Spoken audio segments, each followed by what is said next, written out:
Kathleen came with Horses Bring Life. It's been a while since we've done a new story. We're actually going into 26B. Now, if you listen to 26A, it was pretty intense as we left off. And today we're with Richie Q. And it's been a very exciting journey so far.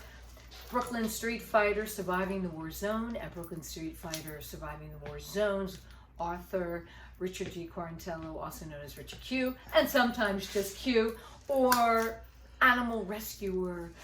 He and his wife have been rescuing a lot of dogs, and Tut's right below me. Yeah. The dingo. He loved me. He loves He my dingo dog. Me today. He was like, He's an Australian dingo. He loves Kathleen. I know, it's so sweet. He wanted to jump in the car. He wants to jump in the Go car. on a date with me. He whines. He whines. He whines. Who don't love her? Look at her. She's gorgeous. Look at that. It's so How funny. can you not love this young lady? Thank you, Richie Q. Well, let's get back to Brooklyn Street Fighter. And, you know, we're looking at the end of 26A, and my face was in shock or awe. I don't know which one. Yeah, it was funny. She was like, oh my God, because she never heard the stories, you know.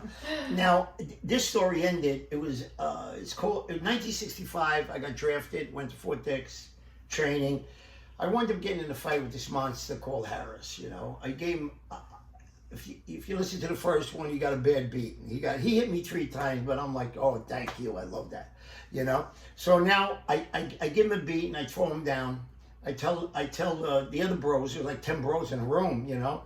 I tell them, if he gets up, better do a good job, because next time I kill him. I beat him to death, you understand? Wow. I go in, I'm full of blood. I get new fatigues out. I go in the... And this wasn't even at war. This is No. actually with our guys. Basic training. Your yeah. guys. Well, that happens all the time. Yeah. You know, so I go to the bathroom, I wash my face and everything, I clean up. And now I put on new starch fatigues and everything, so everything looks normal. Right. And I go down now, I said it in the first one, I'm pretty sure. My platoon, Sergeant Leonard of U Company, we're in a barracks downstairs. These are the new barracks in Fort Dix. They're like 3 stories, but this is a downstairs barrack room across the street, and they're looking at videos of military exercise videos, videos on you know military videos, you know. Right. So you know, learning material. So now all the guys, a lot of those guys, especially the black guys, are going, you're going to fight Harris. He's one of the baddest guys in Harlem, man. This guy's dangerous, you know. And I said, yeah, maybe. He could be. He could beat the shit out of me, but I'm going to hurt him. I'm going to hurt this guy. You know, that's in my head. That's an instinctual thing. What else do I got? I'm going to hurt him. Listen, I've been doing this since I'm 12 years old. If anybody deserves, I'm going to be there. I'm going to be on this guy. So, and it happened that way. You know, it happened. I destroyed him, because a lot of guys, big guys, they never experienced the war. People are intimidated. So they never get in that fight. They never experience the war, the battle of a street war. You know, I did. I'm not a big guy. I experienced a load of street wars, you know. Right. So a lot of it was shock with him. When he seen this, he must have said to himself, what the hell did I get myself into with this little bastard, you know? So now I sneak down, the lights are out, these guys are watching the film, and I sneak in and I try to walk to the back room, bang, the light goes on. I'm like, oh shit. Sergeant Leonard goes, Quarantello, what happened? So apparently he knew.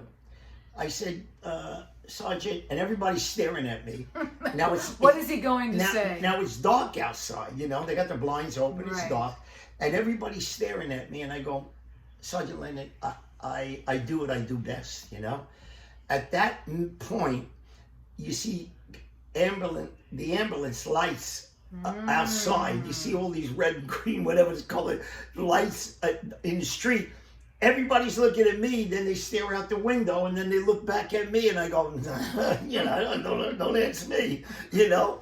So now it was really something. So they heard some bad stuff went yeah, down. so I put him in a hospital because I knocked out his teeth, I broke his arm and broke his ribs and busted up his head, and believe me, I was on the firing range. People are coming up to me. You did that to Harris, because the people in his platoon hated him. He was such a bully, you know. and nobody challenged him. You know, he's a big guy. So now, How big was he?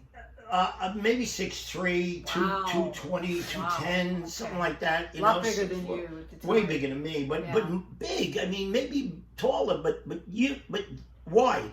You know, so I'm like, which I didn't know where to hit. Where am I going to hit this guy? You know, so I climbed him like an animal. But you know, before I get into the rest of it, you know, the one thing I hate was well, let me get into the rest of it. I go on a chow line the next a week after, or a week after. We're already finished basic. Could have been 2 weeks. So me and this guy, Rick Rowland, we get on a chow line and we're waiting to eat and then get our orders. You know, we're not training anymore. And there's a big thing in front of me with a bandage on its head, but I didn't notice it, you know. But he gets out of the line, walks to the back. So my friend Rick goes, Oh, that was him. my friend Rick goes, you know who that was? I go, no, who was that? He says, Harris. Wow. I said, you got to be kidding. You know, now, I guess he got that intimidated. The one good thing is, he got to watch who he messes with next time. I mean, he might mess with a little white guy, but it might be his Richie Kill.